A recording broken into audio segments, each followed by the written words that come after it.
কোরআনে উল্লিখিত মানুষের আফসোসগুলো, যেগুলোর জন্য মানুষ মৃত্যুর পর আফসোস করবে, আপনি কি জানেন সেই আফসোসগুলো কি কি?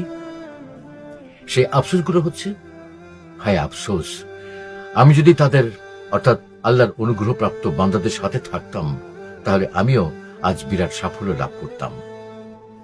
অপরাধী সেদিন স্বীয় হস্তদ্বয় দংশন করতে করতে বলবে, হায় আফসোস, আমি যদি রসুলের সাথে সৎ পথ অবলম্বন করতাম।